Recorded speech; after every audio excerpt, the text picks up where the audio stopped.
welcome everybody. Glad you could all make it to what I'm confident is going to be a pretty interesting discussion about a very interesting book, Aggie's Politics of Play. So the way this is going to work is I'm technically chairing this, but that's with a very small c. So I'm going to ask Aggie to give a brief overview or summary of her book, which, you know, if she can manage to do that in 5 minutes itself will be an interesting task to solve. And then each of us will take a few minutes to respond with some of the comments and questions and thoughts and provocations we got from that book ourselves. We'll try to keep that whole element of it to about 30 minutes or thereabouts, and then that will hopefully give plenty of space for people to open up in the Q&A. So please, if you have questions, place them in the chat, but also we'll see if there's a way we can get your voices heard if we can manage that. So before we get started, just to help everyone understand a little bit who we are and what we're dealing with, obviously today we are discussing Aggie's Politics of Play. Aggie Hirst is a reader in the War Studies Department and one of the founding members of the King's Wargaming Network, and our kind of intellectual heavyweight and star player, has published extensively in this area. And we're also very lucky to have as discussants Ellie Bartels, who is also one of the leading names in epistemology of wargaming, and currently serves, let me see, I want to get the exact title correct, I have it here in front of me, on the team lead as the force planning, design and concepts in the Office of the Secretary of Defense, which she does as part as a wargame analyst at the Joint Staff, but also has had a pedigree going through a number of prominent think tanks in DC. And we're also joined by Dan Oberg, from the Swedish Defence University, who writes extensively on the kind of complexity of war and the complexity of understanding war, really, I suppose, as a sort of as a phenomenon that we imagine and experience and theorize around, including modeling. And so I think is very capable to be able to address and think of through the questions Aggie has put forward in her book.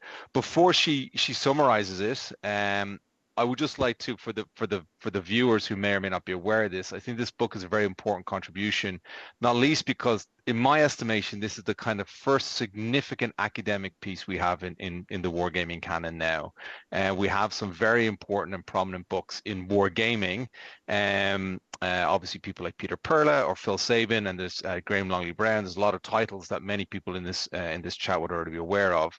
But I think this is a really good example of what happens when academics engage with this in a very particular form of kind of critical theoretical approach to wargaming, and the way that it brings up different kinds of questions and concerns that we maybe would associate more typically with the community of practice, and really kind of shows you what happens when a different set of intellectual eyes land on the subject. So we'll get into all of those details in the Q&A. So I'll just turn over to Aggie now to give her first comments, then we'll her summary, and then we'll go from Ellie to Dan to myself.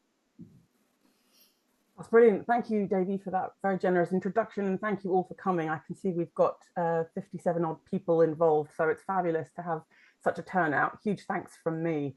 I'll just give a few words of opening remark, if I may. As Davey says, it's not an easy book to summarize. It's also quite an unlikely book for me to have written. Usually people who write on gaming are gamers themselves, and I represent a kind of break from that trend. So in some ways, in some regards, I'm trepidatious about the book's reception because I think most of the people who will be interested in it are themselves gamers. So I'm hoping I haven't kind of disqualified myself from commenting right at the outset. Growing up in the kind of 90s and 2000s, like everybody else, surrounded by games. You know, I played some games like everybody did, but more than anything, I was really fascinated by them, fascinated by the grip they had on players. So I sort of see myself as having been looking in from the outside at the so-called magic circle, at the spell of immersion, at what Parkin calls the chrono slip of play. And to this day, you know, from those early gaming reflections, I believe that gaming is fascinating and an important object of study, whether or not one is an enthusiast. So I hope to encourage those who might otherwise feel trepidatious as non-gamers to engage with this subject matter. So Politics of Play for me was, I suppose, what we might call the difficult second album. My first book was on a different topic entirely, and I came to games really as a sort of mid-2010s. Started looking into what was happening in IR at that time on games. And really what I found was that there was a focus on video games and nascent literature coming out of kind of critical IR debates. And there was a focus on leisure gaming, recreational gaming, hobby games, you know, America's Army, these kinds of questions were arising. But really, there wasn't a huge amount of talk about the games played in and around the defense establishment. There was, of course, the emergent debate about the military-industrial complex, the meme net, but I was surprised to find something of what seemed to be a bit of an open goal here, not a great deal of work having been done. So I decided to try to immerse myself in this world. I went first off to a conference that was held at KCL before I worked there, called Connections UK, and there I met, in addition to Ellie, actually, we met there initially, a whole bunch of professional gamers working in and around defense, in the international community thereof. And I was surprised how open they were to speaking about their work, how they talked about the games used to teach, to train, to conduct research, to conduct experiments in and around the military. So I started scoping out a project here. I titled it initially The Pedagogical Potentials of Gaming and Simulation in the US military. I put together a couple of funding bids, lucky enough to get some money, and then I pootled off to the States for a series of research trips between 2017 and 2019. So you're getting a sense of how long this project has taken. So through the course of the project, I interviewed really the goods and the greats of the professional wargaming community, accruing about 100 hours of interview data, attending games, exercises, schoolhouses. And I had a very intense and immersive experience myself on base, trying out simulators, interviewing commanders and trainees in real time, eating in mess halls, really the kind of access that a civilian researcher could only really dream of getting. So I remain, you know, hugely humbled and grateful for that.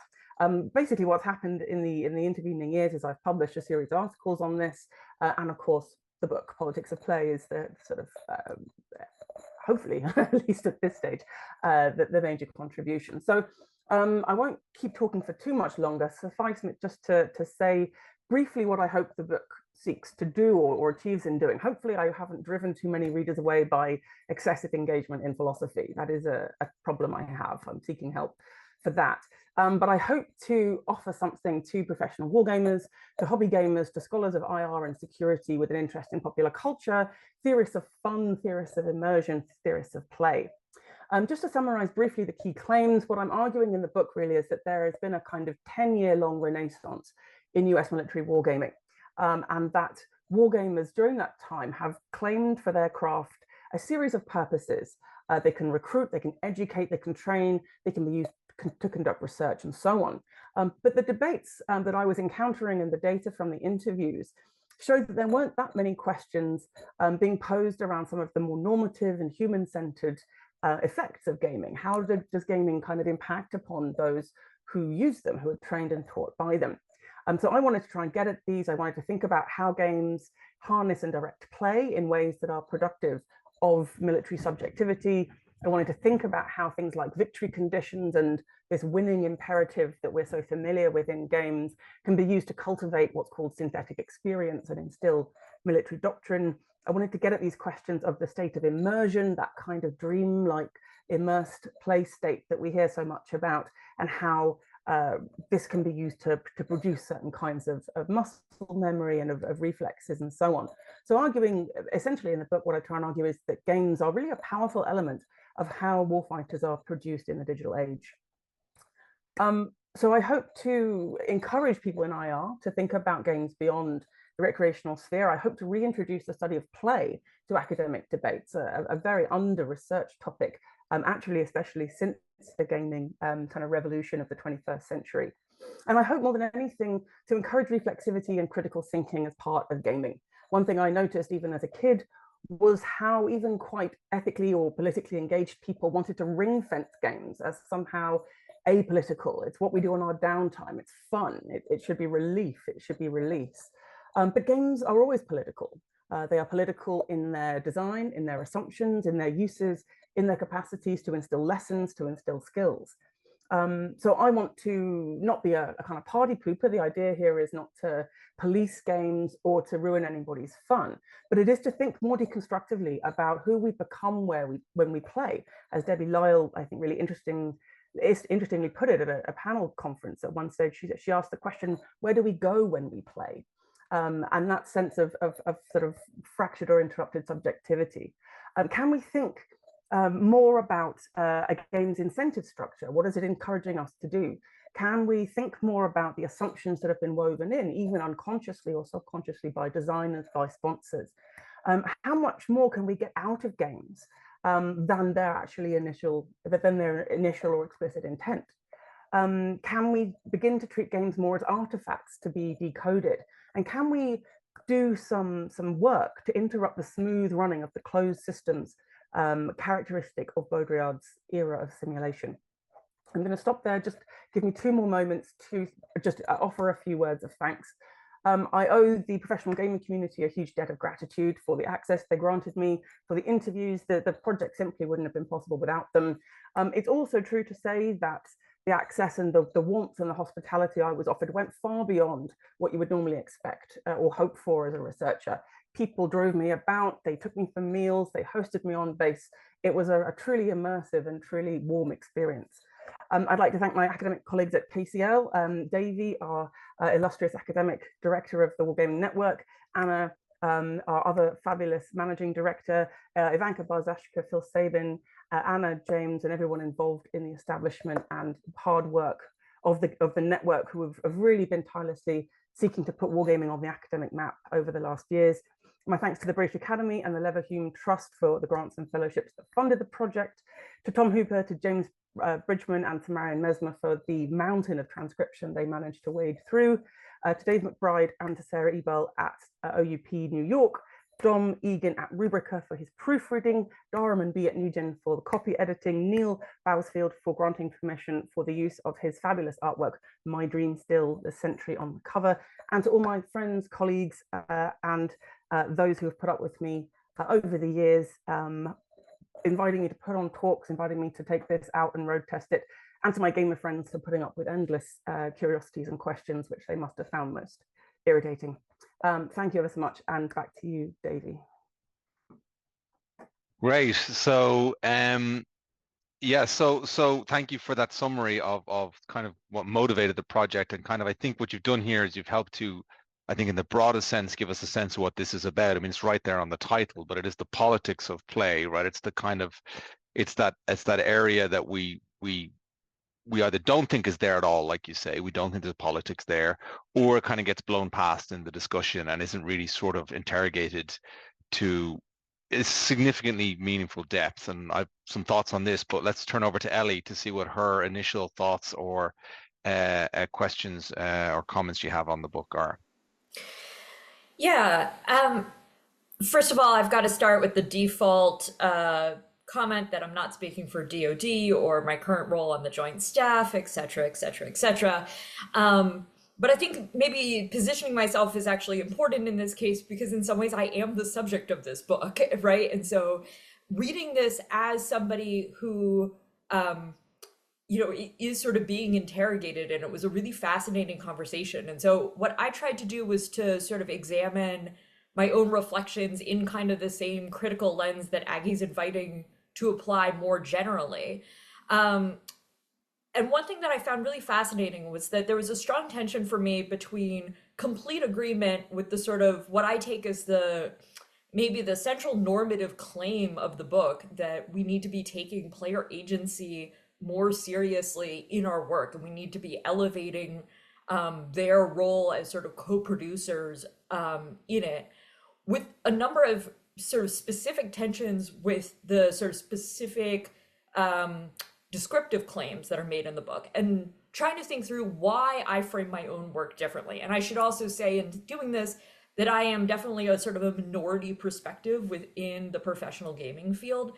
I am strong on the social science, not an art end of the debate that Aggie summarizes very ably. I'm coming to this very much as someone who sees games as a tool for research more than a tool for education in terms of my current practice, though I have been more involved in educational gaming earlier. And so it was a really interesting invitation to kind of interrogate why I make some of the claims I do in my own work. Maybe just starting with the claim that all games are educational, which on one hand is kind of evidently true, right? Like to the extent that we are changing players, they are an educational experience. And yet in my own work, I've argued pretty strongly that we need to be separating out the educational from sort of research-oriented goals. Similarly, I think there's a really interesting tension between the sort of discussion of players as being one of the main things that are produced via the game versus thinking about information as a product in sort of a more Peter Perla framing of the term. And then I think, again, sort of thinking about some of the language around the transferability of game results and the credibility that games have. And so I think the piece that I kept going back to in my own reading of the book is the ways that the bureaucratic incentives in which these games are being operated adds another layer of power and politics into the story that Aggie's telling. One of them that I think is particularly important to maybe highlight in my own reading is the way that the educational framing encourages people to place players in an inferior place of power, right? Often when we enter sort of pedagogical spaces, we assume we as teachers are the primary sort of conduit of information. The players are primarily in a receptive or sort of object-like mode. Whereas in research, I think we flip that power dynamic, right? We say we are trying to extract information, learn from players. Players may still be a means to an end rather than an end in themselves. And so I still think there's problematic politics in many of the ways that Aggie's highlighting. But I do think it flips some of the power scripts. And so I think really what I'm doing in that claim is actually making less of a descriptive claim and more of a normative one. I'm just smuggling the normative in how I'm using that. I think similarly, there's a conversation to be had about the way we use tools as a disruptive tool to manage institutional learning, to try to change kind of dominant institutional stories, and the bounds under which we're able to make change versus the bounds under which those results are going to be thrown out. And so framing games within kind of a research lens, I think sets a clearer set of norms around what is deemed bureaucratically safe claims to be making, whether that's about the credibility of the results, about how actionable the results are, how useful the results are, and what bearing the results have on sort of capital T truth.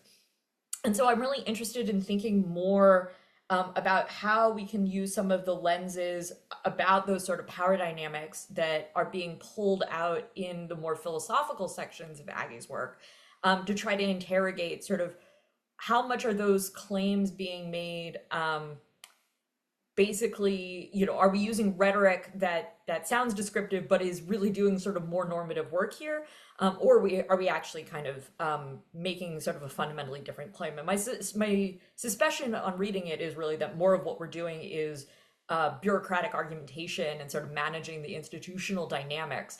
But that's something I'm still really wrestling with as a result of reading this book. Maybe another one that's worth pulling out that's a little bit more specific one, but the chapter on victory conditions was a really interesting one to me, in part because looking at my own practice, I almost never have victory conditions in my games. Now, some of that is the specificity of the types of games I'm running and the audiences for whom I'm running them. But what occurred to me is effectively, by not explicitly stating what the victory conditions are, I'm allowing the players to set the victory conditions.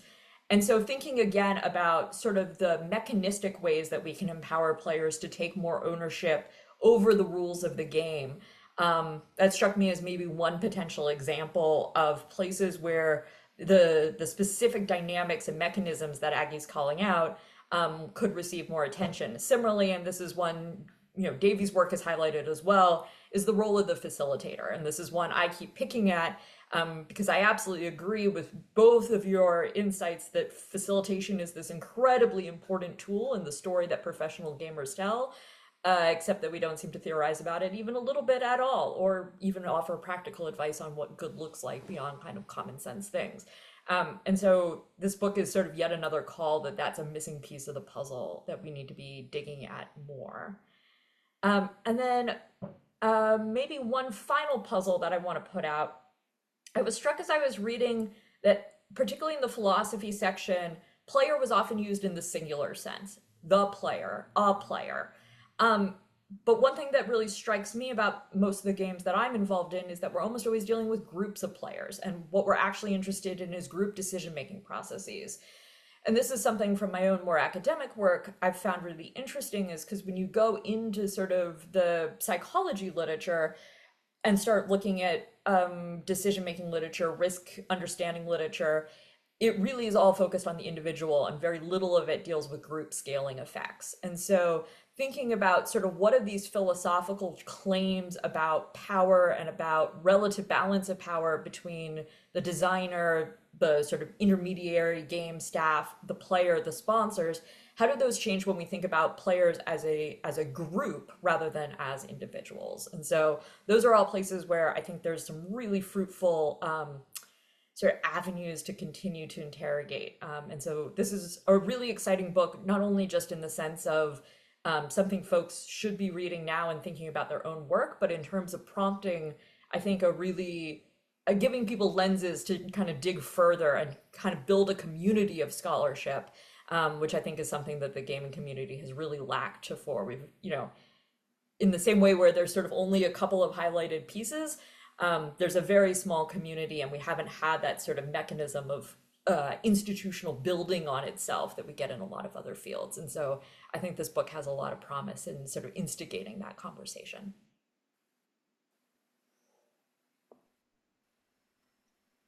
Okay, wonderful. Aggie, do you want to respond to those comments now, or do you want to? We'll keep them going. All right. So Dan, if you'd like to give your initial responses to the book and any thoughts or questions you have for Aggie.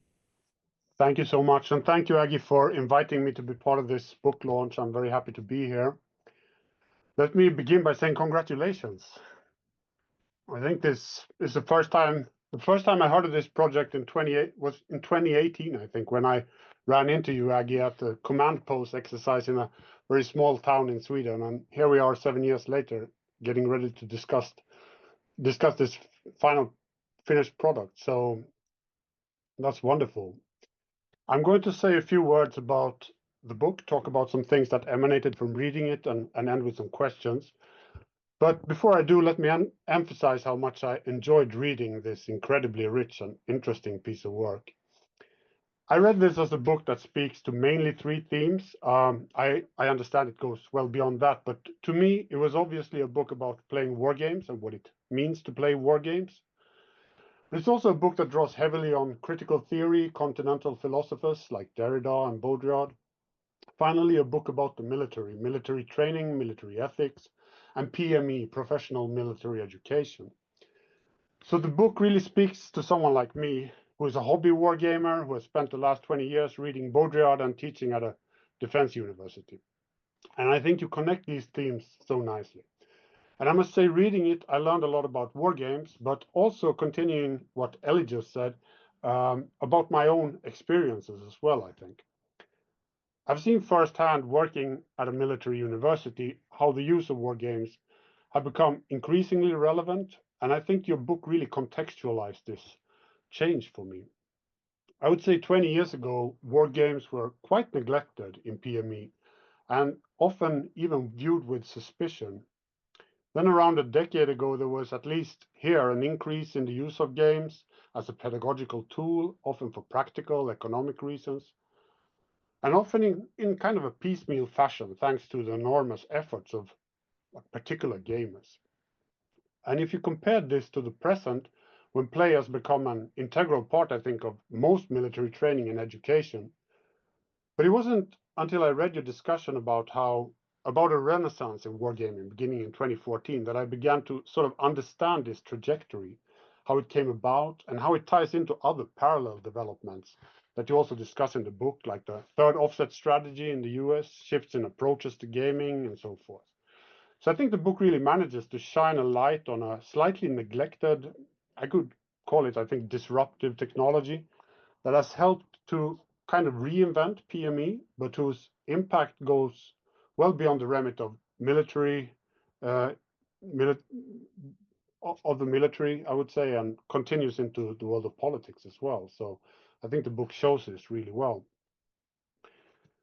And another aspect that I take with me from reading, one that really impressed me, is how you combine empirical work with theoretically informed analysis.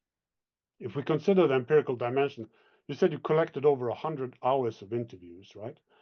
And you conducted field work from on-base war games and exercises. And as a person that has done some interviews, I mean, nothing near what you have done, I know how much work this is. So it's an amazing material. And I really liked how you infused the chapters with extensive quotes from the military wargaming community.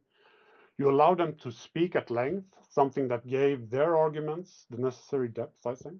So that was such a fun read. And even when you disagree with the practitioners, the disagreements kind of came out of careful engagement, which strengthens the overall argument of the book, I think. So, but you also contextualize play and wargaming theoretically, and it was a pleasant surprise how much space in the book that was devoted to theory. I don't think that's a bad thing at all.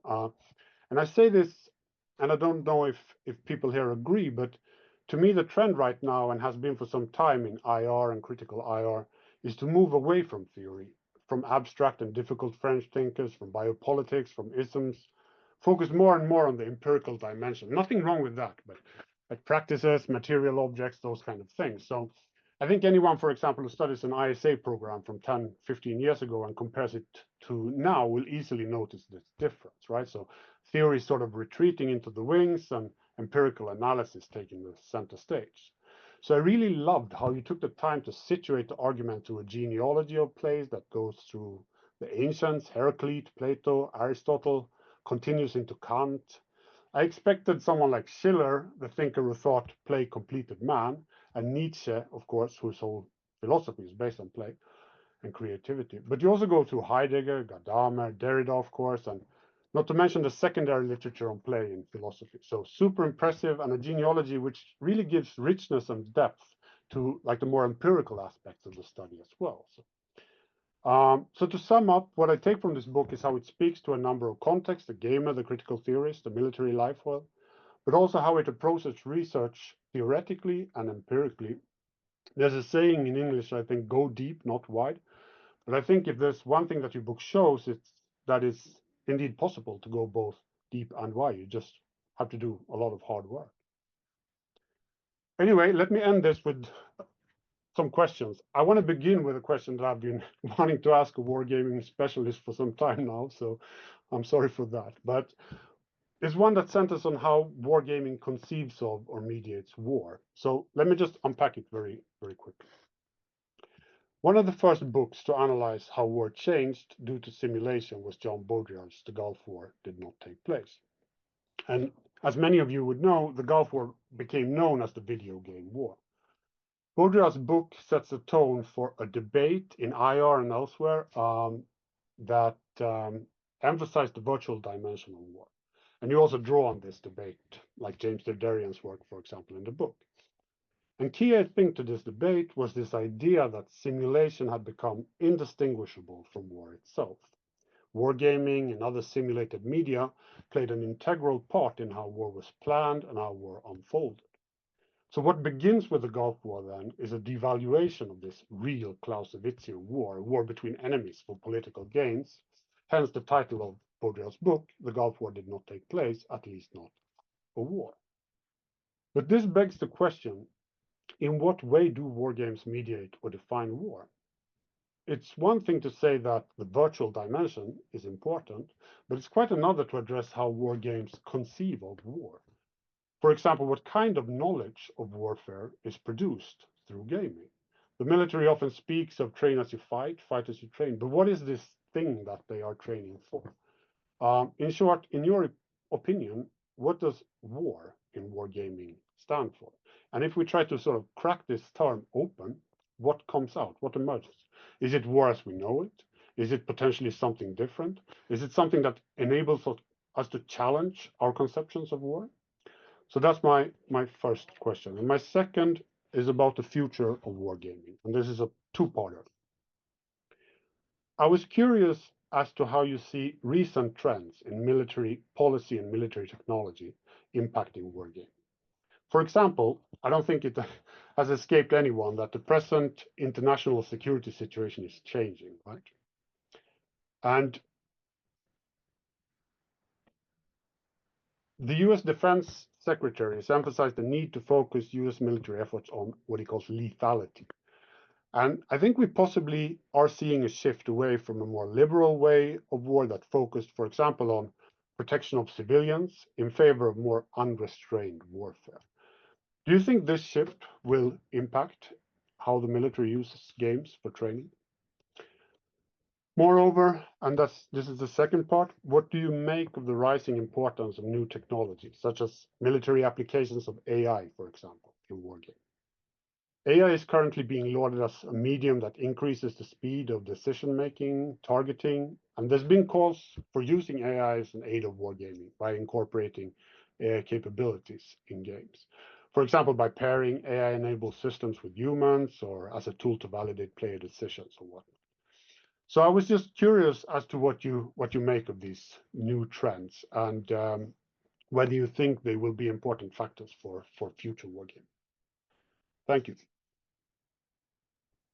Okay, great. Thank you very much, Dan. Before I turn to my quick comments, I just want to remind all the participants that if you wish to ask a question, there's a Q&A box at the bottom of the chat or at the bottom of the screen. And if you click in there, you can place your questions in there and we'll get to them after Aggie answers the initial set.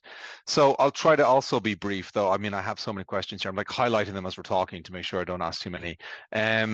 But so I just want to make a few comments about the book, like Ellie and Dan did, before I go to my direct questions. But I think, you know, a few things to just kind of point out about this book from my perspective. I think it's for those who haven't read it, you might be listening to what we're saying now, and it might seem quite inaccessible in some ways when we're talking about Derrida and Nietzsche and Heidegger and all that sort of stuff. But I actually think one of the great features of the book is the way, as Dan says, it covers a great breadth of things as well as the depth of things. And so there's kind of a little bit of something for everybody in this book. I was just taking a quick look through the contents page, and you know, if you wanted to have a sense sort of descriptively and empirically what's going on in the wargaming world, you know, chapters 1, 2 and 5 in particular are just very, very good overviews of the state of contemporary wargaming as a sort of empirical phenomenon in the world. So if you're a researcher who just wants to know, what do I need to know about wargaming, that gets you in there. But what you get these kinds of chapters, like the chapter on genealogy, chapter 3, the chapter on post-modernity, and then really the rest of the book is a much more original and deeper dive into a different set of claims about gaming. And so it's really quite holistic that way. So, you know, there really is, I think this is a good text to have on your shelf, just if nothing else as a reference, which is not supposed to be a backhanded compliment or something, Aggie, but it's just to kind of give a sense of it. I think the other thing, I mean, Aggie, you make the point here that you're an outsider, and I actually think that this is one of the great strengths of the book, because you're not sort of located inside a wargaming space. I'm like Dan, right? I've been playing games my whole life, and so there's an element then of not being able to see the forest for the trees. And I was mentioning to somebody recently, my aunt gave me a book before I moved to the United States years ago called The Truth About the Irish, and it was all these little idioms and observations about Irish people, of which I am, and I thought it was hilarious. And then you read who wrote it, and it was a sociologist from England, and you thought, well, that makes sense, right? He could spot what we couldn't see about ourselves better than we could. And so there's a whole dimension of that I thought was extremely interesting about how gamers view what they're doing and how they don't see it as problematic, and then how from a non-gamer's view it all looks a lot more unusual and requires more explanation and understanding.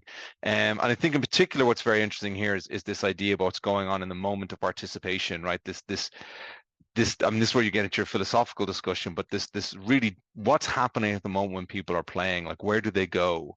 Who do they become? How do philosophers think about what's going on? And how does that space potentially open them up for this possible transformation of the way that they think about the activity that the game represents, right? And so I think it's a really very, very, very deep look into those kinds of things, like what is happening at the moment we're playing. So let me just make a few more comments that also have questions. I think on that point here, you have this excellent discussion about the distinction between Apollonian and Dionysian discussion. And I think what might be interesting for the listeners is, this isn't really a question, this is I encourage you to just summarize that difference as you understand it for the readers, because that's what you're responding, or to the listeners, because that's what you're responding to in your book, right? That, as I understand it, the Apollonians are sort of intellectual rationalists who either see games as frivolous and a waste of time, or antithetical to reason, or at best a kind of subpar mechanism for asking reasonable questions, right? So an analytic game for the Apollonians is sort of a contradiction in terms.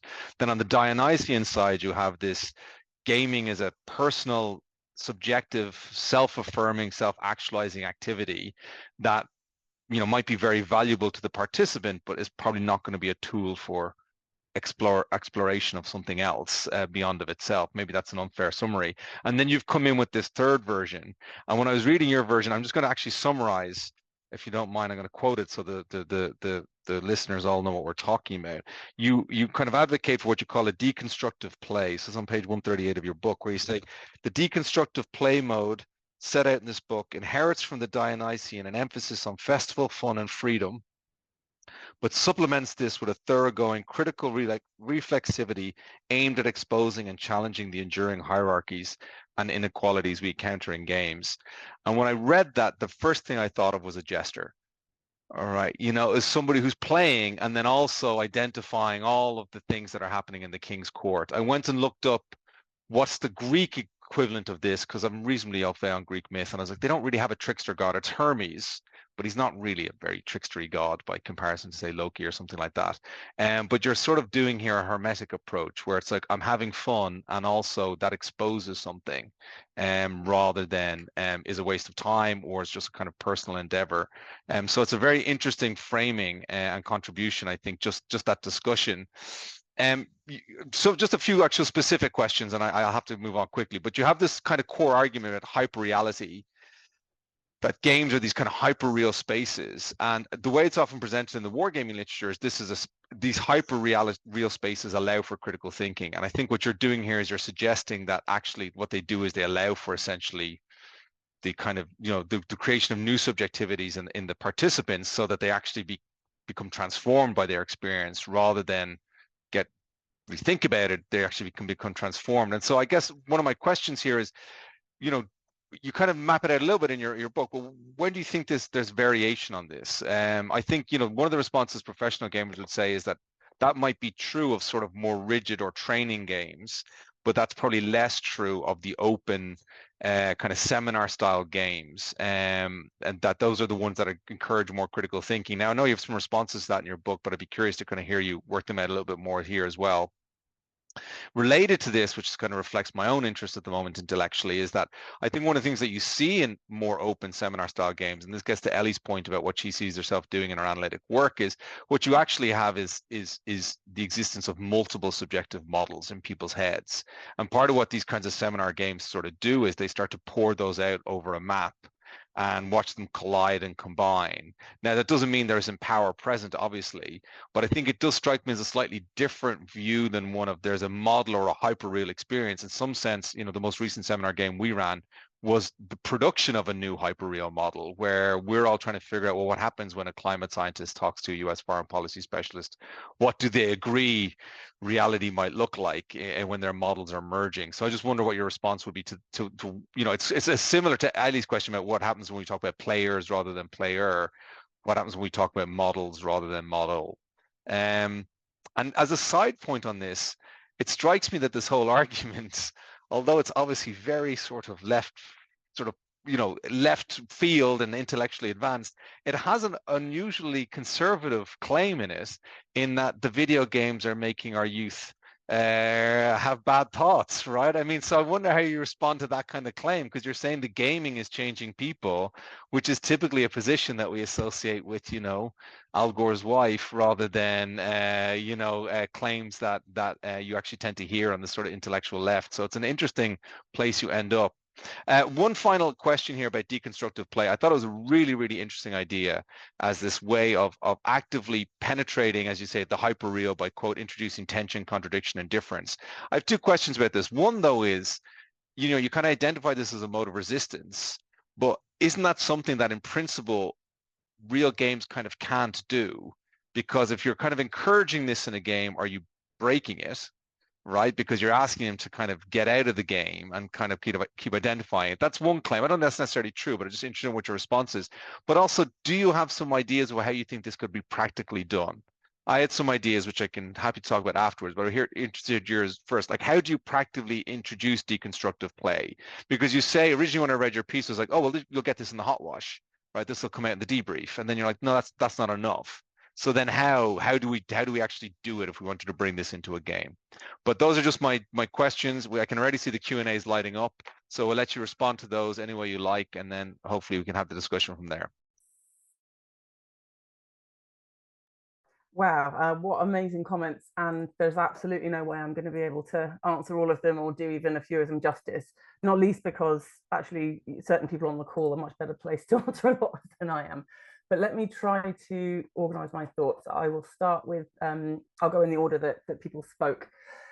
So wargames being educational, needing to separate out education in terms of research goals. I mean, that also goes to Davey's point just now about games that are about sort of extracting mental models rather than sort of imposing them. And I think that's a totally legit and fair enough question. I guess my response would be, even in a context where you are kind of drawing out and co-producing a sense of what is happening in people's minds, you are already in a kind of subjectification and learning context, because what's happening in that in real time is that you're seeing how it is that people are doing something, you're extracting that information, but in the very process of doing that, arguably in terms of how the game is being played, then people presumably are responding to one another's interventions and responding to injects, responding to whatever it is that the facilitators or designers are pushing.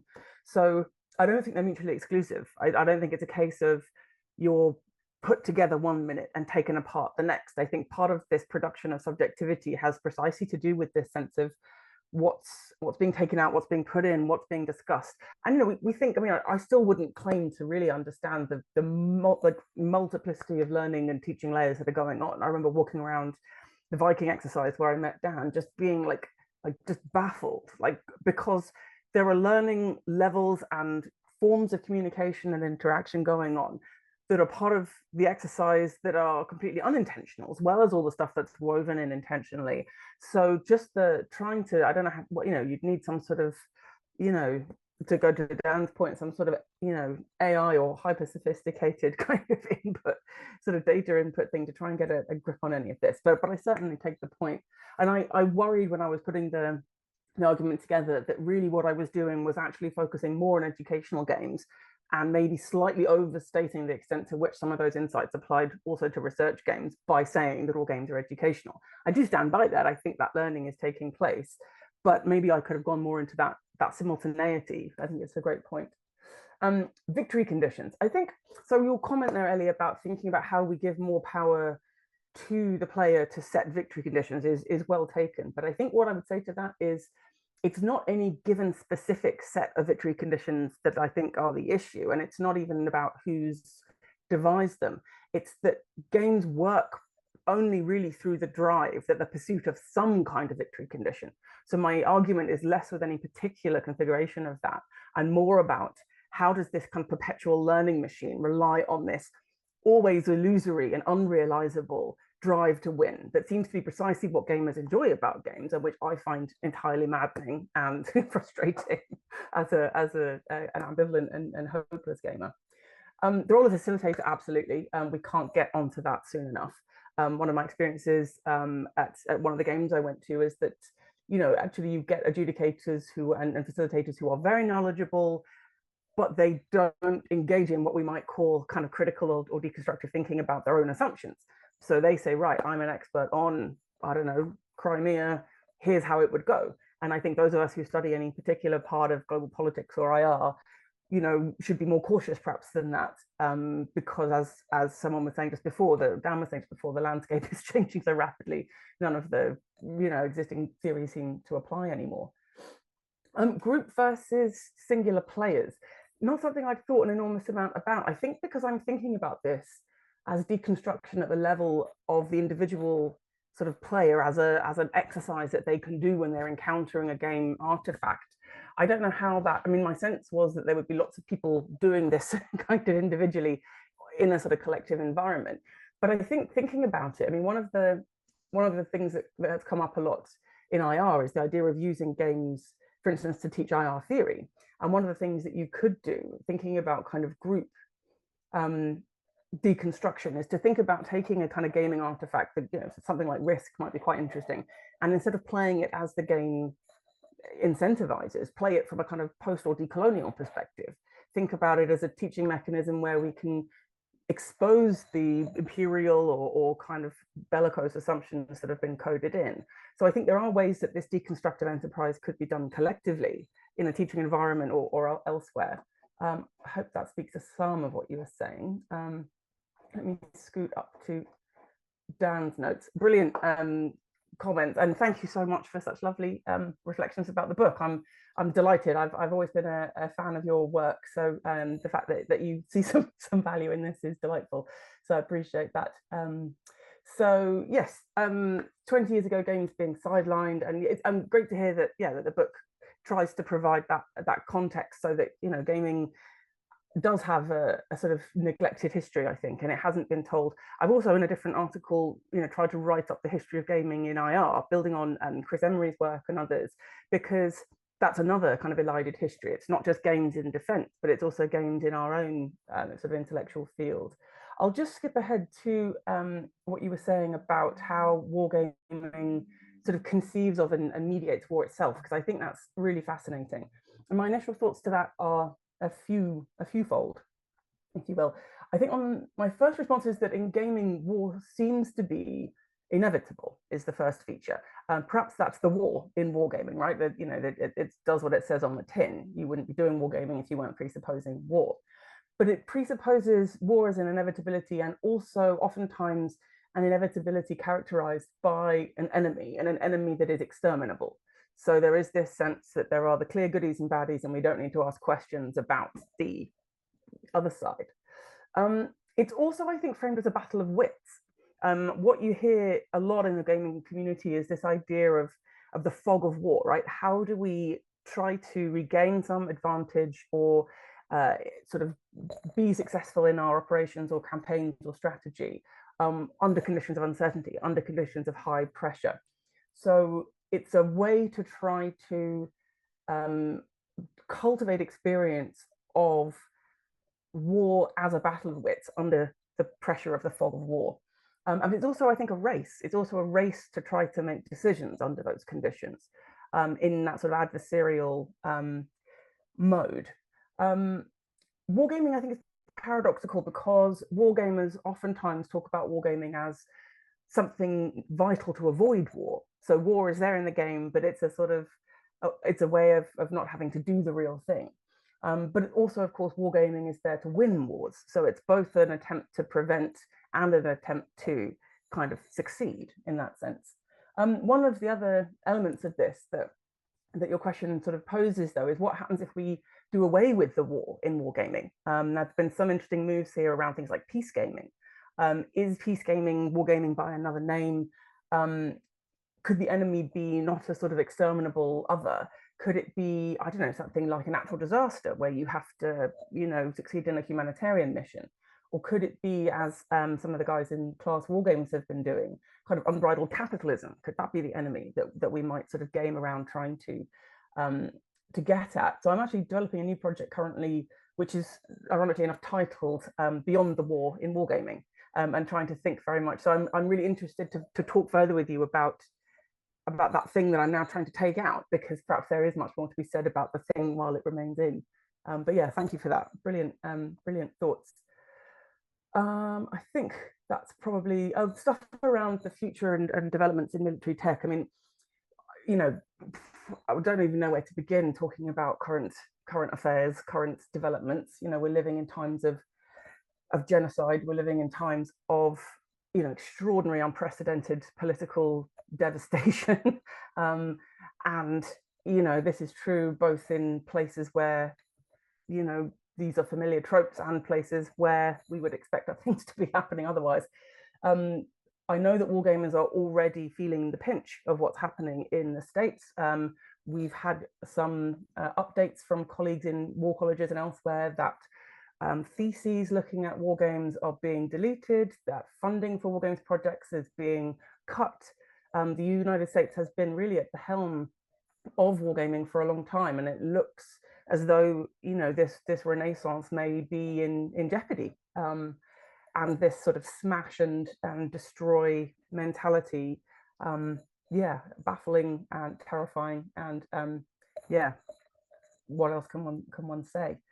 It's also making my new project rather difficult, because people don't want to talk about women or, you know, minorities or human security, because it is now not permitted. So where that leaves the project, who can say?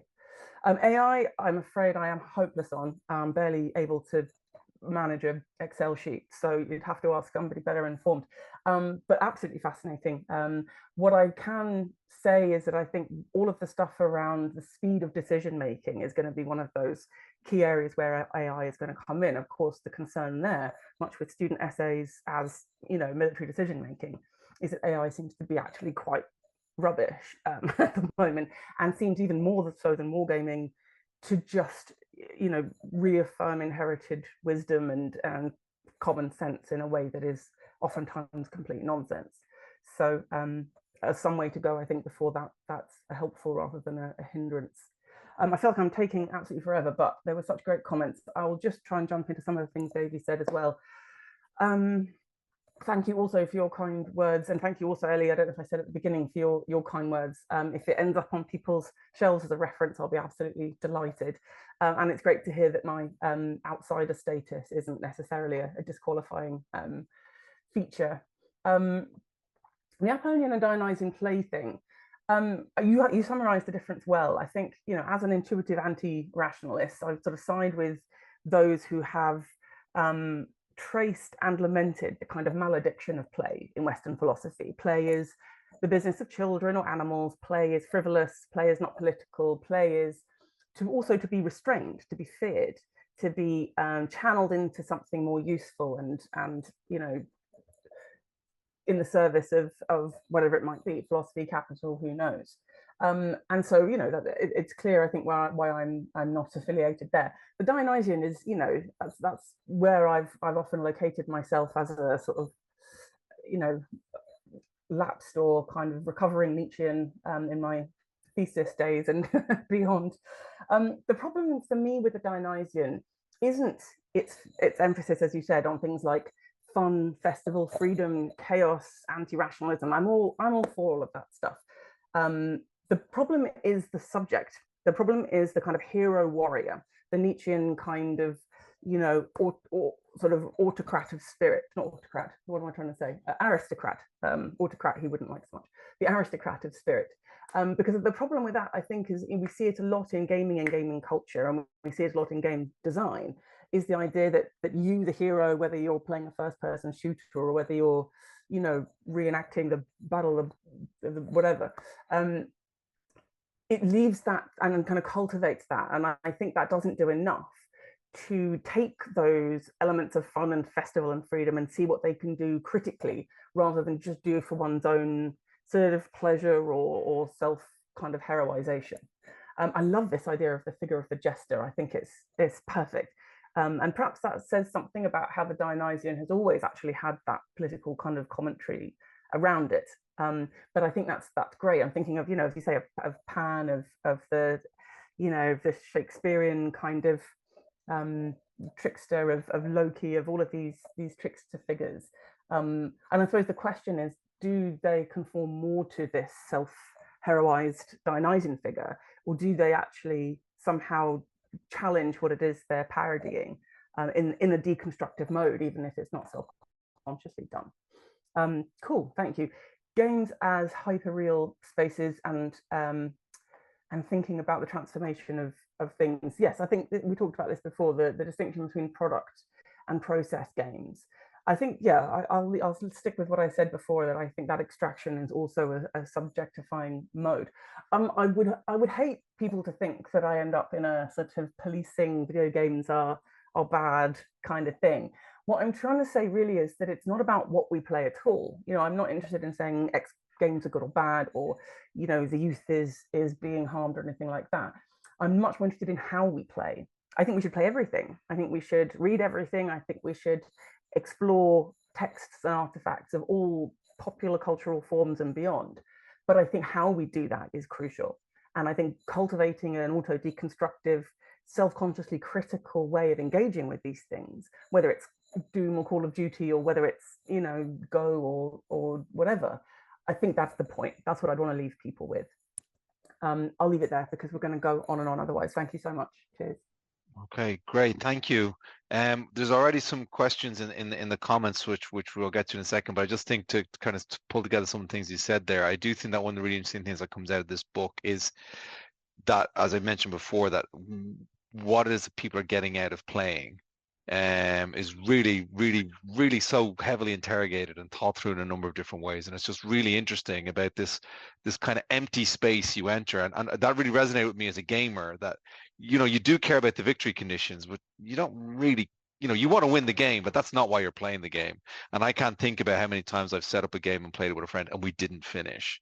And that wasn't seen as inherently a problem, right? He's like, we would have preferred to finish, but it doesn't matter that you didn't.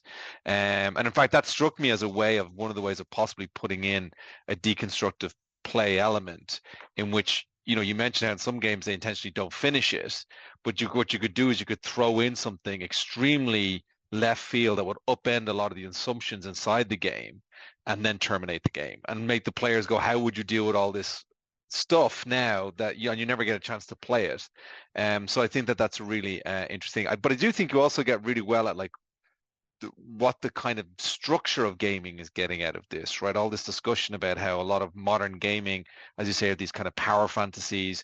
They're a bit of an anesthetic against the world. You know, you can just sort of play a game and just tune out, but also how many of those games are designed towards getting you to consume, right? They do have these underlying political programs in them, whether you feel that they do or they don't. You know, people aren't making games out of the goodness of their hearts. They're trying to get you to buy something, even if it's just a game. And I think you really communicate that. And it did actually make me think something really interesting about professional gaming and all gaming, in the idea that the agent can make a difference, right? I mean, that's kind of located at the heart of all gaming, is the idea that if you make decisions, things will change. And it's actually a very kind of Western rationalist, liberal sort of position, right? Politics is the choices we make, not the structures in which we operate. And it's you know, that's kind of just imbued naturally in the method, is that you have to have human players and their decisions have to count, or at least feel like they count. And as a final point on that, before we turn to the Q&A, I was trying to really think of it, is there any game I've ever played that doesn't have that conceit? And the only one I could think of, and I don't know if I can put anything into the chat, is it's a game called ICBM. And now there's two games called ICBM. This is one by a company called Republic Games, and it's free to download. And this only takes about 20 minutes, but you're sitting in a silo during a nuclear crisis. And I won't give away the whole game, except that what you decide doesn't really matter. Right? That's essentially what the game is communicating. You feel like you're the agent, but maybe you're not. You have nothing to do with this process at all. Okay, let's turn over to some of the Q&A. I think here we can start with the very first one. I think would be very helpful, in fact, because it deals on something that we've all talked about, which is Ollie Donnelly here asks, I'd ask if you could elaborate a little more on the experience of being a non-gamer studying gaming. And in particular, they're interested in the game mechanics as things that carry messages. And that he mentions here that, you know, very often gamers can't see that grammar, which is something I've certainly experienced in teaching students. The non-gamer students often can see the possibilities more than the gamers can. So just curious for you to talk about that and how you kind of saw this as an outsider. Brilliant. Thank you, Ollie. And thanks for the question. I would also just say to the other panelists, please do chime in and help me out with the questions, because you'll be much better appraised of some of this than I. It was funny because as a researcher, it's never quite clear how much of yourself you give away. So I didn't sort of tell my interviewees that I wasn't a gamer. Neither did I claim that I was. I think there was probably an assumption that I was, because, as we said, people who study games tend to be gamers. I think I probably confessed to you, Ellie, and to others at the very beginning that I had no friggin' idea what I was talking about to start with, hence the reason the project's taken, the better part of a decade. I wouldn't want to claim any kind of special insight. I think whether you're a gamer or not, and of course there are so many different kinds of gamers out there, people who are, hobby gamers and interested in, miniatures, versus people who are interested in, fantasy games, versus people who are interested in, Call of Duty style games and video games.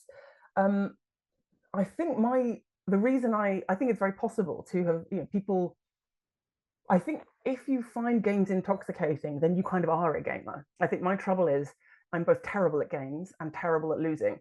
So I just find them embarrassing, frustrating. And yeah, when I first went to the Connections UK conference at King's, there was a mega game going on, and I tried to just hide in seminar rooms so that people wouldn't kind of get me to take part, because I had no idea what I was doing. But as a scholar and a researcher, being the ingenue is not something you necessarily want to expose yourself as being. So yeah, I think that's a distinction I would draw. But great question, thank you very much. Anyone else want to chime in on any of these topics? Maybe just 1-2 fingers, someone who I think we might have met when we were both hiding from the same game. I think there's also a really I think it's incredibly valuable having people who are just outside of the field and outside of sort of the vocabulary studying it. But I also would say there's a similar tension within the professional field between those of us who are professional gamers but don't consider ourselves hobbyists versus those who come into the profession through the hobbyist lens. And one thing I've talked about is the ways in which the sort of dependence of the professional field on the hobby field has some built-in biases and problems that we don't interrogate enough in the field. And so I think there's sort of a multiple levels to complement your point about there's different types of games. I think there's also sort of different relationships with games, and having more people with more diverse perspectives on it is only going to help strengthen what we can see for exactly these sort of blind spots that the question points out. Yeah, if I could just jump on that, because I mentioned it briefly, but just in my experience teaching the design course, usually it's about 50-50 students who've been playing games their whole life and students who may have never played a game ever. And one of the really interesting things that happens in the design course is that the students who have a lot of experience with gaming have that grammar of the games that already exist. And so, they can think really simply about how to conceptualize how you would do an operational warfare game, like hexes, counters, combat results tables. They already have a whole set of templates they can draw on. But what's interesting then is it makes them a little bit blind to the other possibilities. What you get with the students who have no prior gaming experience is it's all as weird as each other. So there's nothing inherently more natural about a game about operational warfare than there is about a game for example, as one student's designed, getting PTSD from being a drone pilot operator. Like, their idea of the things you can model are all equally difficult. So then they just choose the thing that interests them, and that actually takes the projects in very interesting directions. And probably some of the more fruitful projects were the ones where you had somebody who had the kind of gaming design background kind of paired up with people who didn't have that, but knew something in a very deep way, and the translation would start to occur in very interesting ways. Dan, I don't know if you had a point on that as well. No, we can go to the next question. Thank you. Okay, so there's another, I'm kind of jumping around a little bit based on sort of ones that touch on the topics of your book. There's a question here. Can you give a particular case you saw during your research where the organization's rhetoric were focusing on learning or with games or something similar failed to live up to what you actually observed, and any sense of why not? And then maybe if I could just ask an extra bit of that question, what did you observe? That's a tricky one. I mean, I think there's always that distinction that emerges in terms of who you're speaking to, right? And it would happen at a civilian university or any place else where there are instructors and learners or trainees or something like that. So what I observed was that there was always the kind of consensus at the commander level or at the facilitator or the designer level that, this is what the game's going to do. It's great for these reasons. As I think it's was it Una Wong who said, all games are great, all babies are beautiful, all war games, are successful type thing. And so you get a very sort of, so I suppose kind of, a very enthusiastic and a very kind of perhaps slightly optimistic sense of how it is that learners actually engage. That said, when I spoke to people, they were actually very sober about, you get about 50-50 of people engaging seriously and not, and, here are the kind of stumbling blocks, and we've talked about some people being intuitive gamers and not, and so on. One of the funny things was trying to conduct interviews with people, some of whom were really engaged and some of whom were just like, yeah, I'm talking about something else, or like wanted to chat to me about some other element of my life. And it's just that thing that you have when there are trainees at work. So I think there is always that sense of, if you want to know what the aims are and what the kind of details of the games and projects are, speak to those who organize it. If you want to know how much people are actually engaging, speak to the people kind of in real time as it's happening, or people who have been trained afterwards, which is no shade on any of the designers or instructors. You know, it's hard to get people motivated about, you know, learning in lots of regards. Yeah, I suppose that's the best example I can think of. I don't know anyone else. I mean, you know, we have very accomplished instructors here, so I don't know if they want to divulge any of their observations on these things.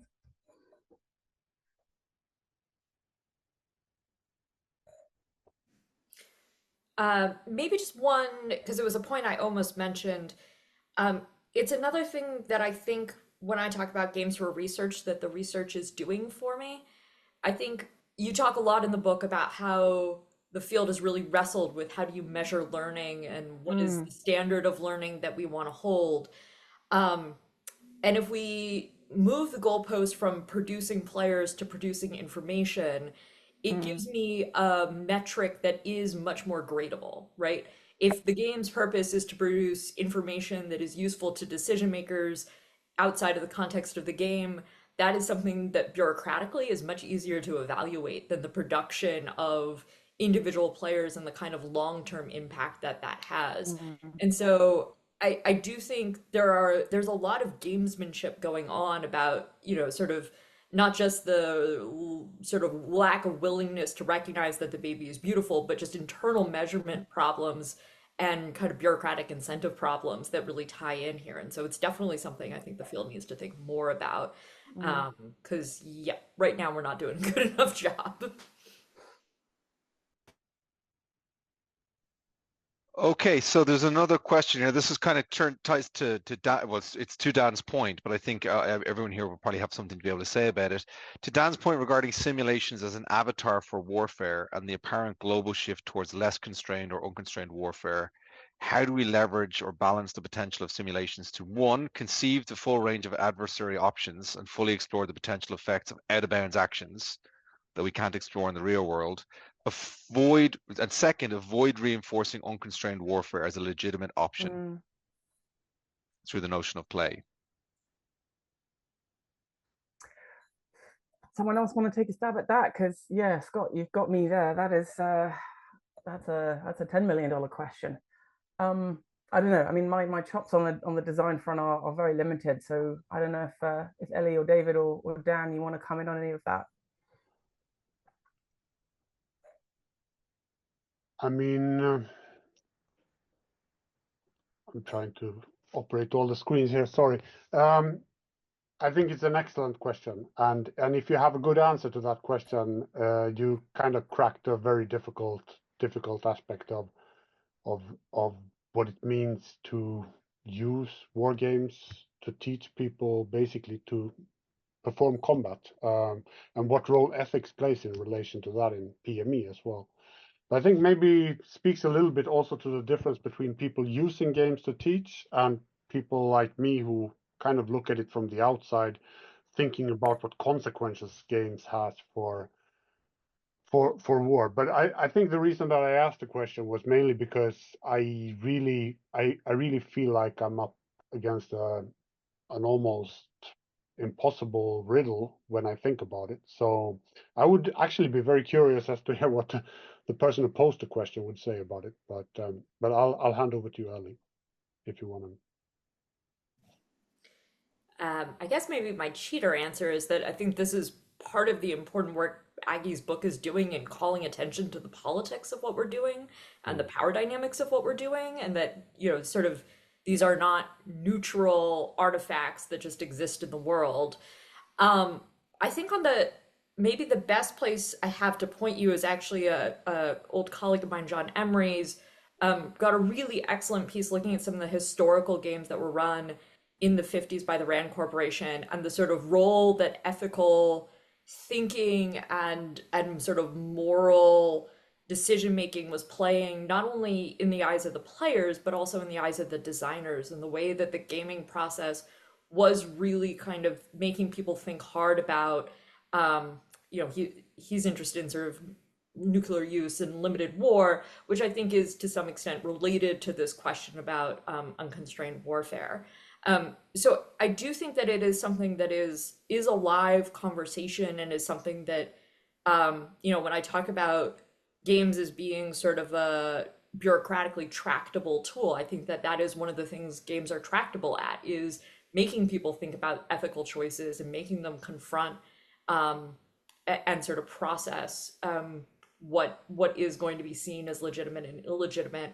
But I think it's a pretty complicated bureaucratic process that's going on there, that makes it difficult to study, both from the inside because you're too far in the process to really get a grip on it, and from the outside because so much of that information is kind of behind the sort of cloak of state security issues. So yeah, just to say it's a good thought-provoking question. Yeah, if I could just jump in and chime in. I mean, I guess one thing I would say here is that, this is, it's the classic kind of question you'll always hear a designer say, what's the purpose of your game? So you need to make sure that if that's something you want the game to interrogate, then you need to make sure you put it in at a minimum so that the game scenario or setting becomes something in which these questions are likely to become present or prominent inside the design, and not kind of hope that they may or may not emerge. Because if you're really curious to know that question, you need to make sure that I participated in a game recently about escalation, and I commended the designers afterwards because we escalated. Very often in escalation games, it's hard to make the players escalate. They often want to avoid they want to avoid losing as much as they want to win. And so it's hard to get a scenario in which escalation becomes a very natural option that you'll take. And so I commend them being able to do that. I think, though, the other thing you have to do here is you have to include the process in the game. You know, I have a lot of hobby war games, but I have a lot of infantry war games, and I only have one that has casualties in the game and civilians. The game has both of those things in the game system. So as you're playing the game, you'll start taking casualties, and the game's like, well, you'd better evacuate those or you'll lose victory points. And if you let these civilians get targeted, that will affect your outcome. So you've got to build it into the model so that the players then will be able to respond to it, rather than, I think what often happens is it's not in the model. And this I think very much gets to Aggie's point in her book, then the model you're building by playing this game in your head doesn't include that reality. So that when you're asked to use that muscle memory or view a situation, that's many thousands of miles away, and kind of think of what is this an example, the pictures you have in your head don't include those questions. And I think, to me, that's we think about what the knowledge production features of games is. I think our tendency is to fall back on, we're looking at decisions and what people would do in similar circumstances. That's certainly what the positivist academic approach is. But I think very much what games are doing is they're actually producing models. And that's both the analytic and the educational payoff, is they're giving you models of things. And then, of course, what happens is, how are you going to use those models when you encounter something that looks like them in the real world, right? They're giving you schemas. So I think that's the danger if you don't include those things, is that people will not see them in the real world because they didn't see them in the game world. And as a final point on this, I know Rand did a post Ukraine invasion analysis of their own 2016 game, and that, to me, is a really good example of a game that left out crucial things. And not because every game has to leave stuff out, so we're not condemning anyone, but they kind of overestimated the strength of Russian command and control and the strength of Russian logistics in a game about Russian invasions of the Baltics in 2016, and then, of course, in the real world invasion of Ukraine. Those are two very, very crucial variables that affect Russia's ability to be a kind of blitzkrieg type military, right? These are things you need to incorporate, because they're actually the kind of things that are going to matter. But I agree with Dan. This is an excellent question, and I think it's an ethical question, and I think that it's where the outsider role actually, I think, is really effective, because it's to the point of the previous question. When you're too close to the thing, the hobby doesn't talk about these things very much, right? So then if you've been doing this for 30 years and then you start building a professional game, you're likely to not think about it either, not because you're a bad person, because you haven't been socialized to think about these questions. Just to jump in, I don't know if Scott, did you want to come in on this? I can't actually see, like, I can't communicate with you sideways to see if you want to, but I'll unmute you briefly just in case you wanted to come in, because I know how a wealth of knowledge you have about this. Yeah, thanks, Aggie. Super. I appreciate you working through the technology, because if you hadn't made a big blue unmute button apparent to me, I probably wouldn't have figured it out on my own. Um, so much appreciated. Yeah, it's obviously I asked the question because I don't have the answer, but it's something I've been noodling about, particularly in the resilience space and thinking about how we need to not only better understand but operate in a persistently disruptive space. I think our war games have a tendency to be quite scripted, are aiming at perhaps particular outcomes. And I'm thinking more and more, what is the potential of free play? What is the potential of inclusivity, bringing in players we wouldn't normally invite to the table? But perhaps to this question specifically, do we need to apply to gaming, or at least some applications of gaming, a sort of Chatham's house rule like we use in education, so we can explore really the outer boundaries of the possible and understand what we might otherwise endure as a black swan event because we haven't, to our last speaker's point, we haven't let our minds go there, but at the same time not use that as an opportunity to really take us to dark places and perhaps reinforce actions and thoughts that are going to be ethically and morally problematic. So I think we have a responsibility in the gaming community to give this a lot of thought and impose some sort of morality that at the same time doesn't constrain free thought in a time when we really need to open our minds, because the rules-based order where we have built our games around is really being challenged in meaningful ways.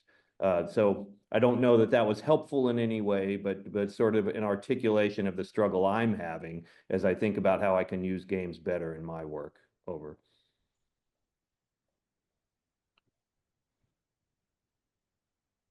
Sorry, I lost track. Sorry, I was just looking at something in the chat there, so I was trying to do two things at the same time, which is always a terrible idea. Thank you, Scott, for that. A question here from Natalie, which is a very general question. How does gender figure in your work on wargaming?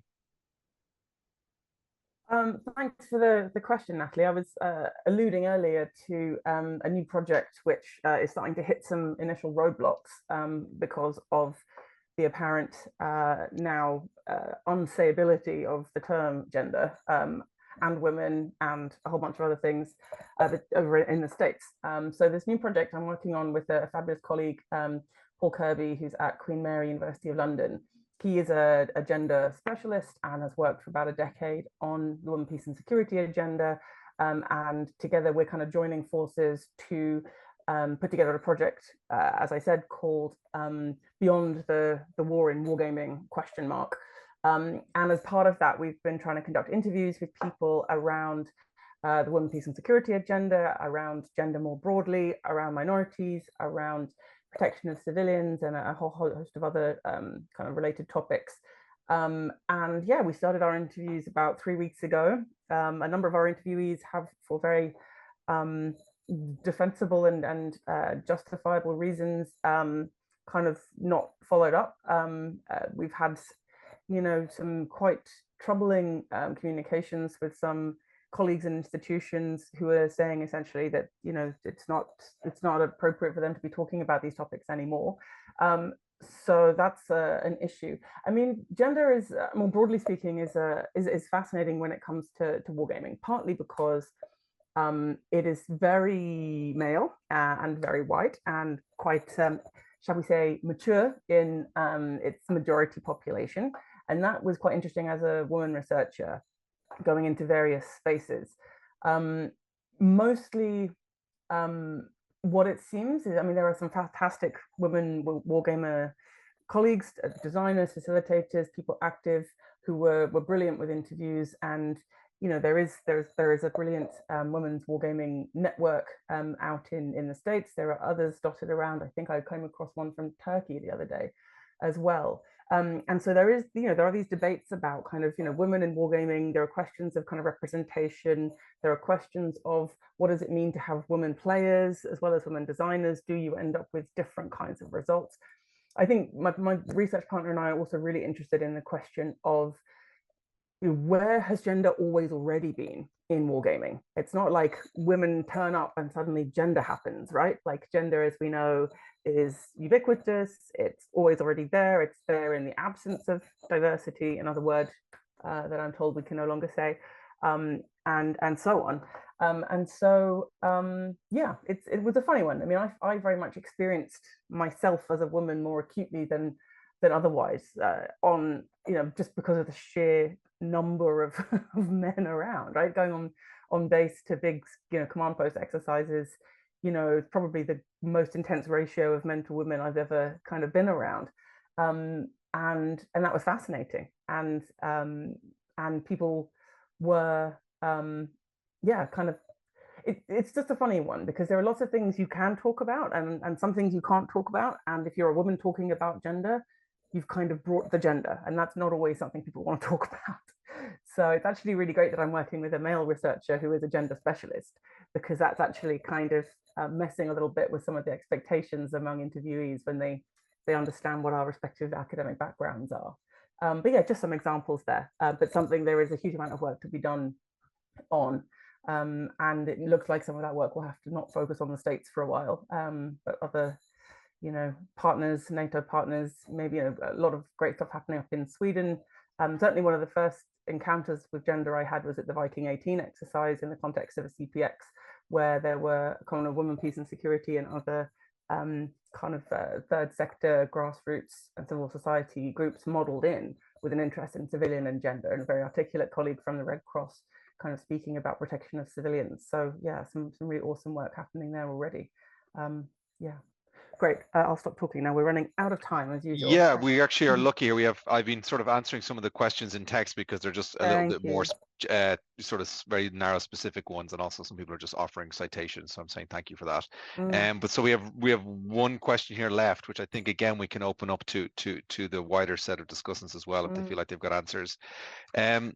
This is from Sarah, says, I can't wait to read the book. As a long-term gamer, I'm particularly interested in this question of where do the gamers go when gaming? And I think this is a great question to finish on because it's such an important part of your book. Did you identify particular mental spaces or tendencies depending on the types of games engaged with or explored? For example, computer games or collaborative or in-person gaming? Yes, thank you, Sarah. Great question. And thanks for your kind words about the book. So one of the interesting things that came out was trying to get hold of this question of immersion. And as you say, where do we go when we play? And there was a kind of divide among interviewees along the following lines. So some were kind of advocates of greater kind of digitization, you know, AR, VR, alternate realities. People were talking not just about sounds and sights, but also smells, you know, make it all singing, make it all dancing, you know, have as many sort of stimuli going on as you can, and that will make it more immersive. What I heard from another kind of community of, or others in the gaming community, was actually quite the opposite, that actually it's analog games which actually kind of produce the deepest and most kind of thoroughgoing forms of immersion. The reason being that you have to take much more of an imaginative leap. And so that kind of volitionary element has a very kind of important series of consequences. There didn't really seem to be a consensus that came out. What people did talk about a lot in the military community was that almost all of them were also recreational gamers and were recreational gamers first before becoming professional.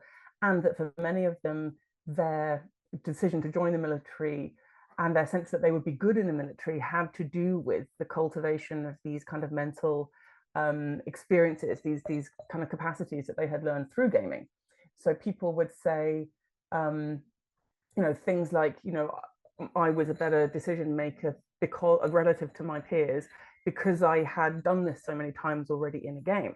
So this presents a kind of interesting paradox that on the one hand, you know, we go into this other place when we play, and we're not self-conscious, and yet all of this learning is taking place at the same moment. And so this is why I'm both captivated and somewhat suspicious of it, because it doesn't seem that we disappear, right? It doesn't seem that we go completely elsewhere. Certainly our capacity to learn is not switched off. If anything, it seems to be the opposite. So I suppose the question is, where does agency go when we play? If we are still there, where does the sort of volitionary self or the self-conscious self go? And yeah, as I said, this census between the more bells and whistles and the more an imaginative leap, I think, is one that we could point to, but also more research could be done to interrogate. Anyone else want to jump in? I mean, I definitely have one or two thoughts about this, because so much of my research at the moment is about what does it mean for the analytic quality of especially one-shot games, when we assume or we kind of imagine the variety of different mental models that are coming into the game. And the analogy I often use between digital games and analog games is, to me, they're the difference between cinema and theater. When you go to the cinema, you are given the director's vision and you experience it the way they wanted you to experience it. They can, of course, affect how you're going to take that experience, but you can't sort of see a different shot. You see the shots they give you, and that's all you get, and everyone in the room gets the exact same thing. And to me, that's like a video game, right? You play Call of Duty or you don't, but you don't get to do a third thing, which is play the Call of Duty you'd like to play. And I think when you play an analog game, it's like theater. You're filling in all these spaces between the pieces and between the board, and you're imagining things and activity that is not there at all. And I think, you mentioned, like, Wong talking about how she knows people are getting immersed when they start saying things like, the division is under attack, or we need air support, not like give us 3 more blue cubes, or, they're starting to not see the actual material thing in front of them. They're seeing the thing they're imagining. So I definitely think analog games have the potential for that. I think it's harder for some people to get into them because of that. But I think they give you that much deeper experience, because I think people don't feel hemmed in as much, because it's the way they see it rather than the way that the other person sees it. I do think that generates genuine problems for the claims we can start to make out of those games. And I think sensitivity to the degree to which we think people are sharing their models or not actually affects the types of claims we should be willing to make about the game afterwards. But that's a active project, so you can see that hopefully sometime in the next year or two, about my thoughts about that. But I think it's a really good question about, and I think it really gets that thing about, computers can't save you from this, right? Like, they're just going to give you a different set of problems. Yeah, I mean, Sorry, sorry. you go first. I cut you off. Oh, I'm sorry.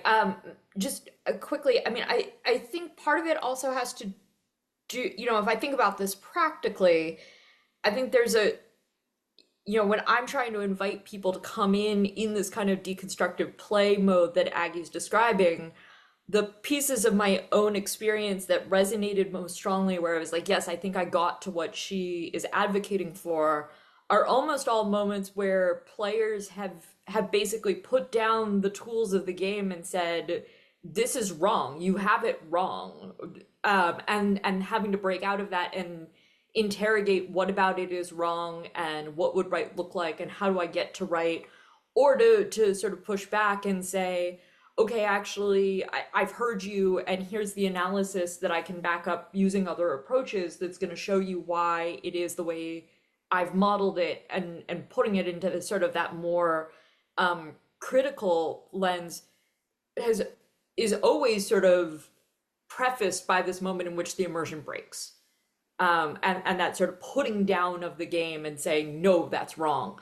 And so I think there's also maybe a question, not just in terms of what mechanisms sort of promote immersion, but which ones promote the ability to drop in and out of immersion quickly. The comment mentioned D&D, and I think one of the places where that sort of role play mode I think is particularly important is the ability to toggle in and out really, really quickly, maybe even more quickly than the kind of manual board encounter games that I think a lot of us kind of drift to as our reference point.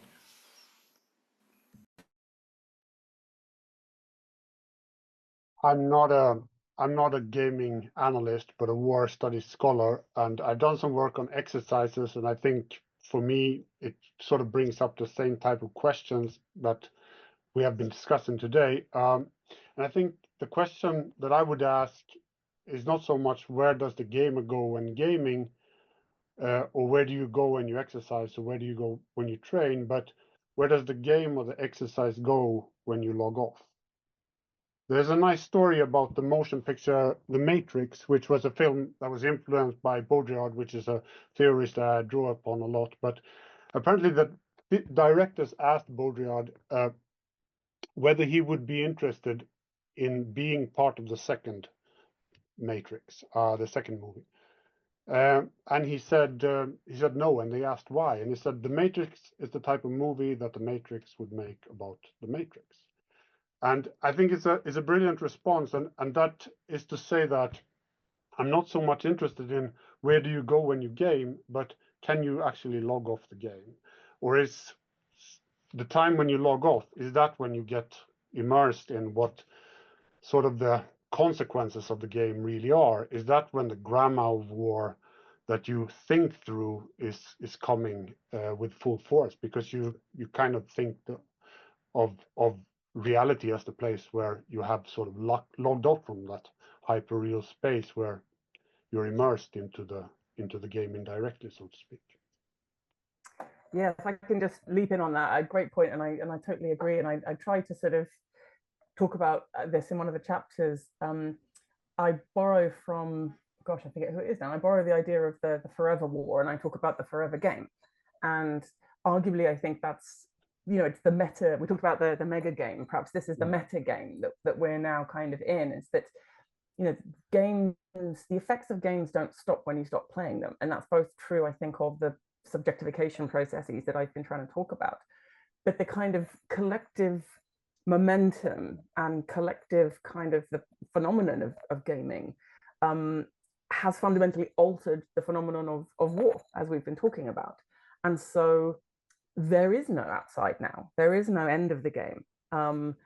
We may be we're seeing sort of challenges come where the practice of gaming in the military and the defense establishment may be changing. But broadly speaking, I don't think there is a red pill, a blue pill, whatever the pill is, that, there is no outside, in the same way there's no outside of discourse or anything else. So I think we are now in the forever game because of the ways in which gaming has, beyond any particular game, made this mark on the defense establishment and the production of warfighters. Well, that's a really great place for us to stop, I feel like, on that statement. I know there's still more questions in the chat, and I am sorry we didn't get to them all. Some of them appeared at the very last minute, so I tried my best to manage them up till then. But we're at 90 minutes, so I think that's time for most people. Really appreciate you taking the time, Aggie, to launch this book and take this event, and really appreciate Dan and Ellie showing up. I really enjoyed it. I think it's it's a really important text. It's gonna be on the shelves for a long time, and it really gets you thinking about things that, certainly from the position of both an academic and a war game practitioner, occasionally, but a very small W, and a game player, that I'd never thought about. And so that's the best thing I think you can say about a piece of work, is it makes you think about things that you didn't think about beforehand. So I really enjoyed it, and thank you for your time. Dan, Ellie, if you have any final comments. No, just thank you for having me, Aggie. Real pleasure. Great. Thank you so much for all taking the time. Thank you for reading the book. I know now at least 3 people have read it, so that's probably better than my first book. And I just really appreciate all the comments, insights, and votes of confidence. Really appreciate it. Thanks. Yeah, and thank you to everyone who came along and participated. I'm sorry we couldn't get to all the questions. I'm sure probably most people are happy to receive an email. I mean, most academics like when people talk about their work. Please get in touch. So, I was trying to find it. I do have a discount flyer for 30% off the book. It is out in paperback, so shouldn't break the bank too much anyhow. But if you fancy 30% off, if you are intending to buy it, please do email me and I can fling that discount flyer in your direction. Thanks everyone for tuning in. Really appreciate that. All the best. Thanks, folks. Cheers. Bye-bye.